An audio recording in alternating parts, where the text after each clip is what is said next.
So this chapter, this story problems with quadratics. Now, before you hear that, you like have a shiver down your opinion. Quadratics. The famous ones are like if you have a bridge that's an arc, or if you have an arc from Greek, whatever their aqueducts. We won't do a lot of those, or we won't do any of those. The ones I picked to do are more the one with like physics, where you pick a ball or you hit a baseball or something where you look at the projectile stuff. And so again, so far probably. But really, the story problem is, I guess, I'm more focusing on when you have a quadratic, distinguishing what it means or what parts of that quadratic, when you find something, what that is. So it's less of a story problem and more of looking at an equation and figuring out what everything means in that equation and what the vertex means and what the solutions mean and all that stuff. So you do not have this worksheet. This is just something that I decided to do last year. This is kind of before we go or before we start this, because I think it helps to make sure you have the correct. Looking at graphs a lot, or at least even if you're not looking at a graph, trying to visualize where the vertex is and all that stuff, I think it does help. So all of our graphs that we do are going to be the time versus the height. So if you throw a ball, you can imagine taking a stopwatch right when you throw, you start the time, and then you're going to see after 2 seconds where is it at, after 3 seconds, after 4 seconds, how many seconds does it hit the ground, all that stuff. So the part is, a lot of the graphs will look like this.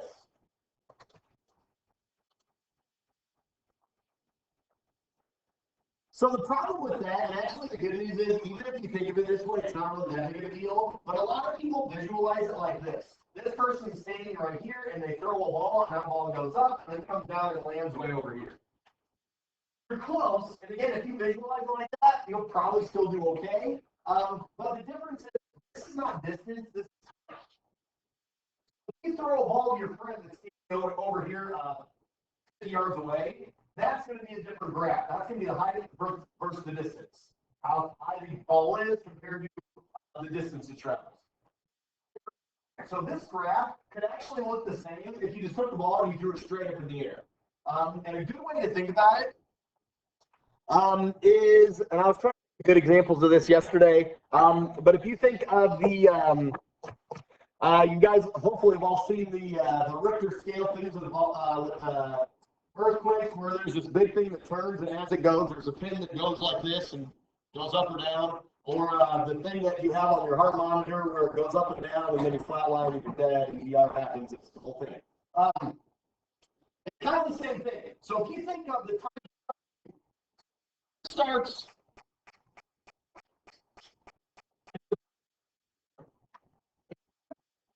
you throw that ball straight up in the air. Well, after 1 second. After another second, it sits high, it starts coming down. After 4 seconds, after 5, it hits the ground. So if you're throwing it straight up in the air, it's the same thing. It follows that pattern, because after 1 second, you might have thrown it up. Then it's up to its highest point at 2 seconds. Then it starts coming. So that's the best way to visualize this or to think about it. Now, again, the good news is an actual arc like you're throwing. It's not a huge deal. I didn't want to make sure I went over that first, because some people do get a little bit confused about what that graph is. And again, it's the biggest thing is because the x-axis is time. It's how much time has passed. So again, if you throw it up in the air, you start the stopwatch, and after 1 second, you hit freeze, and where's that at? After 2 seconds, where's that at? After 3 seconds, where's that at? After 4 seconds, so on and so forth. Now, I made a graph over here, and again, for what it's worth, I don't think we'll actually look at many graphs. I guess that said, you know how to graph now, so if you'd rather look at it as a graph, you can. It's going to be a nightmare, so we love it, it's possible. So a couple of things I want to make sure you realize with this. Every ordered pair we have on here is an XY, just like any other ordered pair, representing time.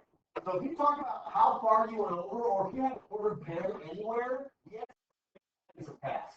So this one, 0.25 seconds has passed here. 1.6 seconds have passed to get here. So remember, 1 second has passed to get here. Your X value is always representing time of some sort. Whether it's time to get to the high point, whether it's the time it was in the air, whether it was the time when it just started, whatever, every time you have an X, that represents the time. Works for Y is always the height. So again, anytime you ever look at the Y value, that's how tall it is. So this is 33, so that's 33 feet. This over here would be right around 20 feet. Is always higher. Sorry. So the things that we can find that we've done with this already, Y-intercept, that's pretty straightforward.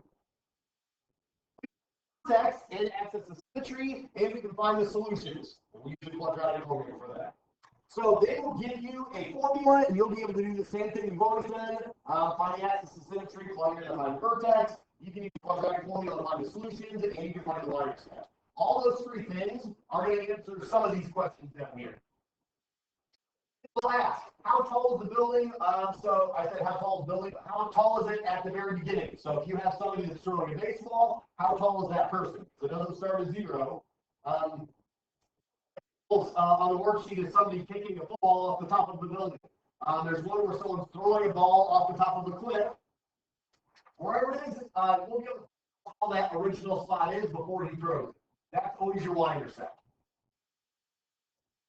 What's the maximum height? Well, the maximum height is always the vertex. Again, that makes sense because the vertex is that point where it changes direction, starts going down. So we'll be able to maximum height.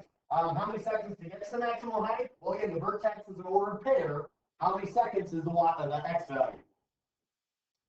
How long is it in the air? That's until it hits the ground. And again, it's not the best visual imagine, but that still works. It hits the ground here. So what's the X-intercept? So you can use that with the quadratic formula. 1 second, we'll just plug 1 into our formula. Real quick, I just mentioned whatever it is before it started. So when time is 0, that is your y-intercept. So again, that's how tall the cliff is, how tall the building is, how tall the ladder is, whatever it is. The x-intercept, your solution, when you solve it, is always how many seconds it was in the air. That's how many seconds until the height is 0. So if that's a lot, don't worry. Again, I just kind of want to get you guys used to that and talk about it a little bit. And now we'll start doing some examples. I think it's going to be, hopefully, a little less complicated than some of you guys think. Hopefully all of you guys, but we'll see. So I went over most of this stuff. The y value is always time. The x value is always time. The y value is always height. And then, again, they'll ask a couple things. So if they ever ask for the maximum height, that's the vertex. And the vertex is an ordered pair, so I tried to represent it. The video didn't do a good job where this is an ordered pair here. The x value of your vertex is always how many seconds it took to get to its highest point. The y value of the vertex is always what that highest point is, or how high that highest point is. The x-intercept is always how high until it hits the ground, where height is 0. The y-intercept is how high it is at the very beginning, when time is 0. And again, if they ever, you're always using your quadratic formula for that. And how long it's in the air and the x-intercept are both the same. Keep in mind, you cannot have negative time. So when you do the quadratic formula, a lot of time you'll get 2 answers. So for instance, with this one, you'll get 2 answers. One will be over here and one will be over here. You cannot have negative time. That doesn't make any sense. So make sure you keep an eye on that. Okay. So the thing about this is that one question actually has about 5 or 6 questions in it. So we only have 3 questions in the notes. Each one, there's kind of a lot of parts to it. So this says a diver is diving off of a high dive during her jump. Her height can be modeled by the following function. So that's the story problem.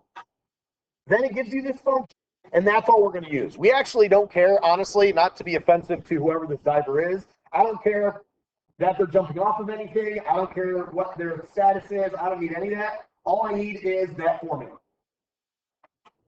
So how high is the diving board? So high was the diving board? The hardest part about this today is making sure you know what that means and what you're looking for.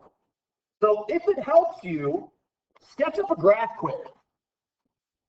So this person is on a diving board and they jump and land in the water. That's this right here. Intercept, we talked about this the other day, that's 32. It's always going to be 32. If you want to plug in 0 to find that, you can. But it's always going to be that constant at the end.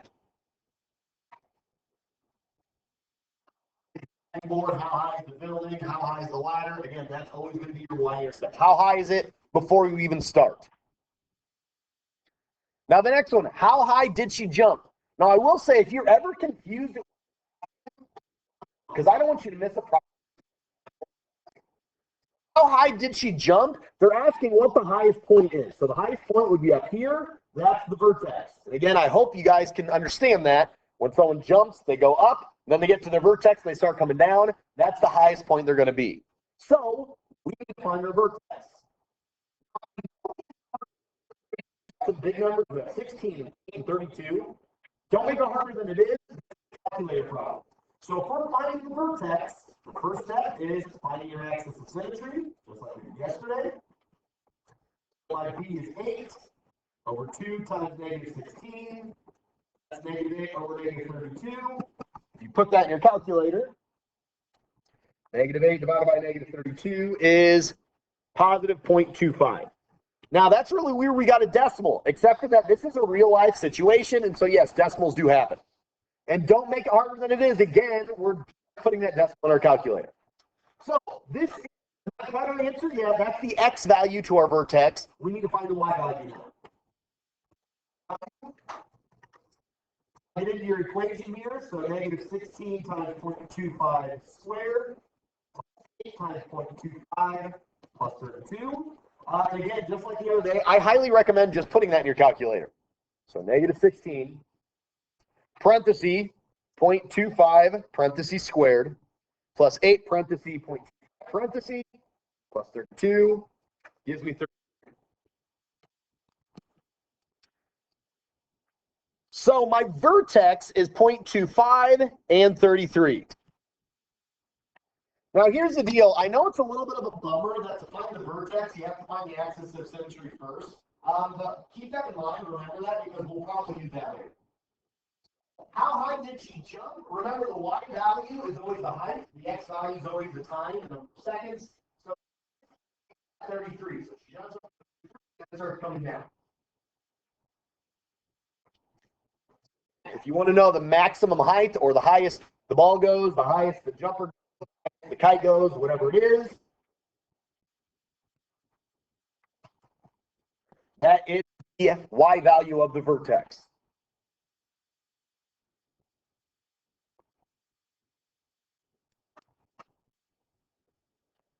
So number 3, and this is what I was talking about. How many seconds did it take her to reach that height? So how many seconds after she jumped, let's get the highest point she could be. That's the x value of that vertex. That's what we just found. That's the axis of symmetry. So you don't have to do any work for this. We already did all that work. So at 0.25 seconds, that's how long it took to their height. In this scenario, not like a job by any means, but if you watch football and they punch the ball and they kick it, a lot of times they'll have to hang time, they'll see how high it goes. So you could crunch numbers and find out how many seconds it was till its maximum height. How long was the ball in the, or sorry, how long was she in the air? We'll say she's doing a cannonball, so it makes sense. How long was she in the air before she hit the water? Well, again, if you're asking how long total they were in the air, how many seconds total, you're asking for, she hits the water right here. Well, what is that? That's the x-intercept. That's the solution. So we're finding the solution to this, which means you're solving this. Now, again, I know this is not going to be something that you guys look forward to doing, but you're just going to have to use a quadratic formula.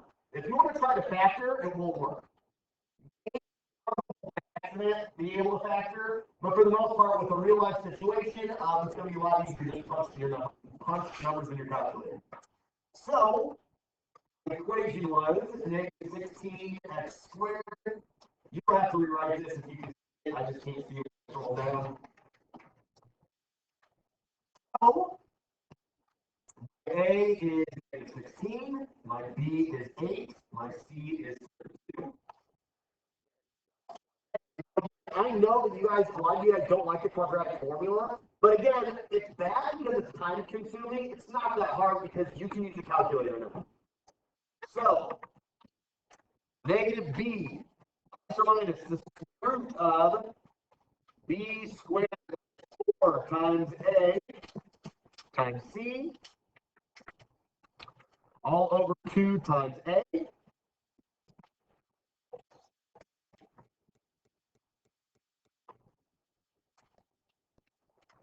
Now, to do this, I do want your answer in a decimal. So if your calculator spits out an answer that looks like this, there should be a button in your calculator hit that changes this into a decimal. Finding that, I can do that in a second. But I put this in my calculator. Again, some of you guys will type it in exactly how you see it. That's great. With my calculator, it's a little bit easier to go ahead and simplify it a little bit.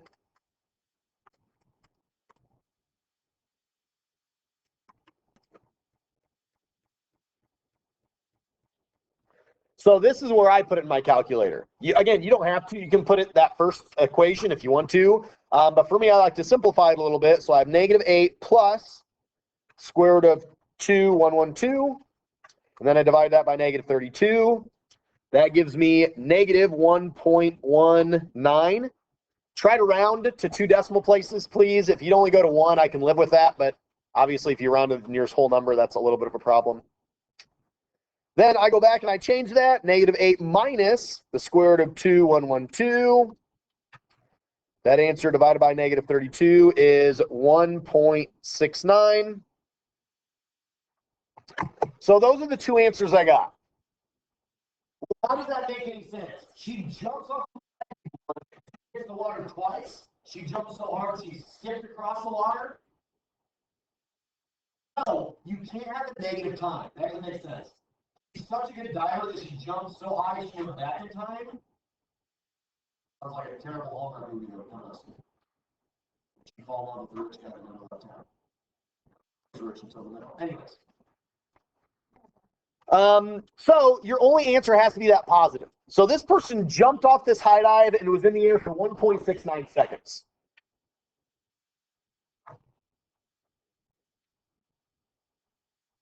You can't have negative time with that. Now, again, I know that's not like the easiest thing you've ever done. I get that. Consuming. All it is numbers in your calculator. Make sure you get practice with that, because if you don't know how to do that on the test, I can't really help you a lot.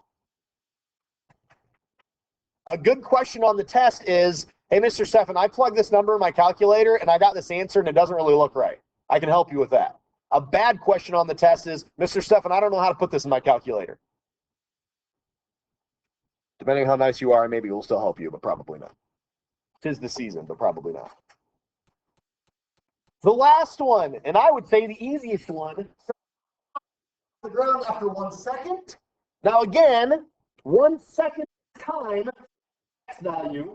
So they want to know what the y value is at that x value. Well, just like the axis of symmetry, x value, we plug that back in to find the y value. Same thing, except for instead of using the axis of symmetry, they're telling you x value is 1.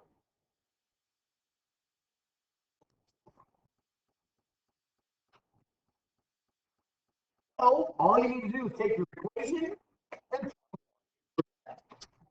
so 15 times 1 squared plus 8 times 1 plus 32. And then again, I personally at that point, negative 6 parentheses squared. Calculator and find the one we did this for the vertex. You could also use that equation.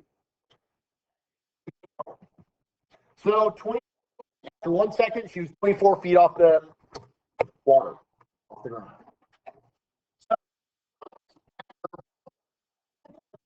The highest after 1 second, 33. After 1 she was 24, and after 1.69 seconds, she hit the water.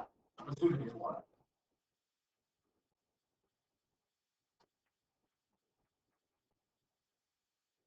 Again, I'm not standing up here and saying that this is an easy problem, not by a long shot. But the hardest part of this problem, in my opinion, really isn't the math of it. Knowing that when they say what's the maximum height, you need to knowing when they ask how tall the building is, knowing that that's the y-intercept. Knowing when they say how long until she hit the ground or how long to the ball hit the ground, knowing that means you have to use a quadratic formula. I think that's the hardest part, knowing what thing to use. And again, if you want to study, did I write it up here? Yeah, how long is it in the quadratic formula? What's the maximum height? Is the vertex? I tried to write some of that stuff down for you to remember.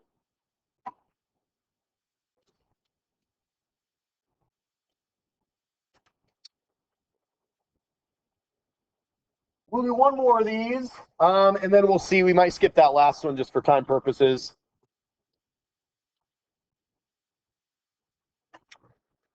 Also, if you're interested on why every single one of these starts at negative 16, that's the acceleration due to gravity in feet per second squared.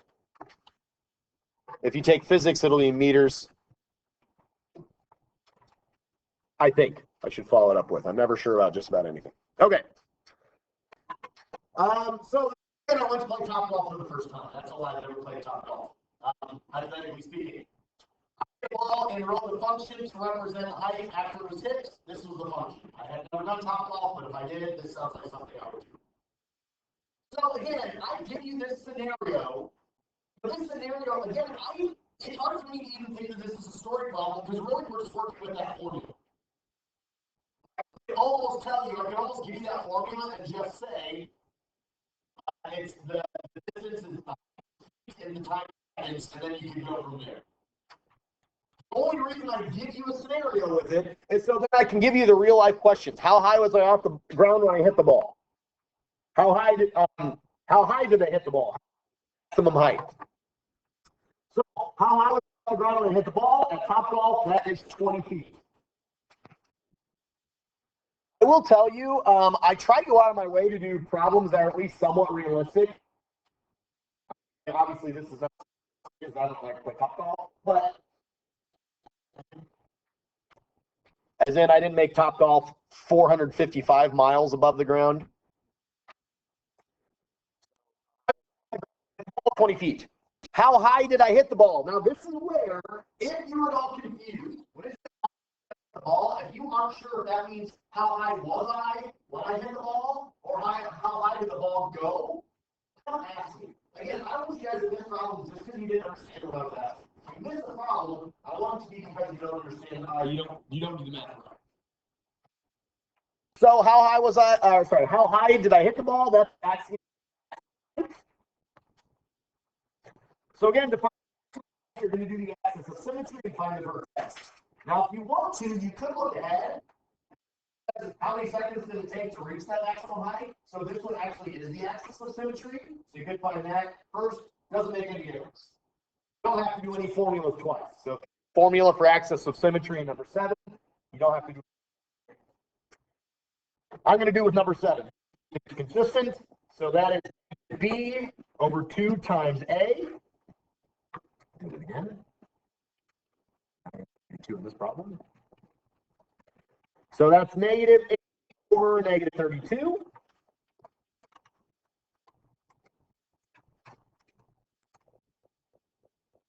Is 2.5. But again, that's not my answer. That's the x value to the vertex. To find the y value, I need to plug it back in. So negative 16 times 2.5 squared plus 80 times 2.5 plus 20. 2.5 parentheses squared plus 80 parentheses 2.5 parentheses plus 20 is 120. So my answer for this one, how high was it off the ground at its maximum height, is 120 feet. Now again, I told you, you don't have to write down another equation. Number 8, seconds did it take to reach that maximum height? That is 2.5 seconds. You do not have to do that math over again. You already did it over here.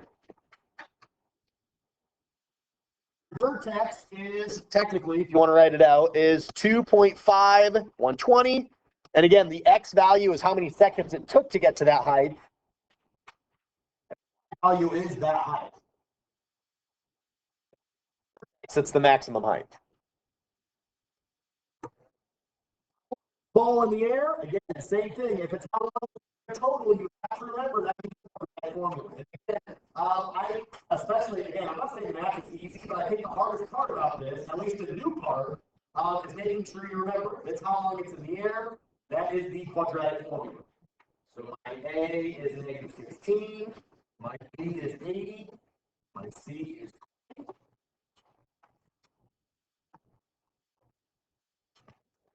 So I have negative B plus or minus the square root of B squared minus 4 times A times C all over 2 times A. Again, some of you guys can put that in your calculator just like you see it. But again, I would highly recommend making sure you put it in a decimal when you're done.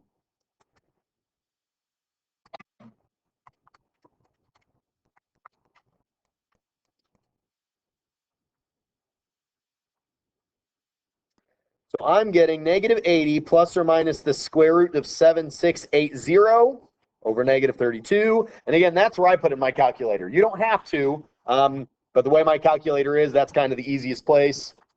So negative 80 plus square root of 7680. Take that answer divided by negative 32. That gives me negative 0.24, which is obviously not our answer.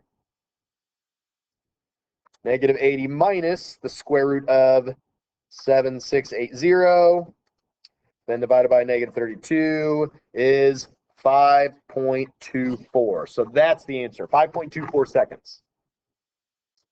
Ball was in the air for 5.24 seconds, and then hit the ground. Which I assume is not realistic, but I don't know. I have no idea about that. Normal hang time for a ball. The Big Lebowski and see, huh? No? That's just not what I figured from that joke. So the last one, again, this is one that I always think is interesting because so many students don't know how to do this and don't get it right. Really, this one is, I think, the easiest one. Actually, I should say not the easiest one because part 6 is the easiest. The y-intercept is 20. But the second easiest, all you do is take that 2 and plug it into your formula. So negative 16 times squared plus 80 times 2 plus 20. To know where it is after 2 seconds, that's your x. Just plug that in there to find your y. So negative 16 parenthesis 2 parenthesis squared plus 80 parenthesis 2 parenthesis plus 20 is 116. Now again, you could actually semi-check your work a little bit here by just kind of using some common sense when you look at your answers. So for instance, if it took 2 seconds to get to its maximum height at 120, that means after 2 seconds, just before that, it's not quite as tall as 120, 116.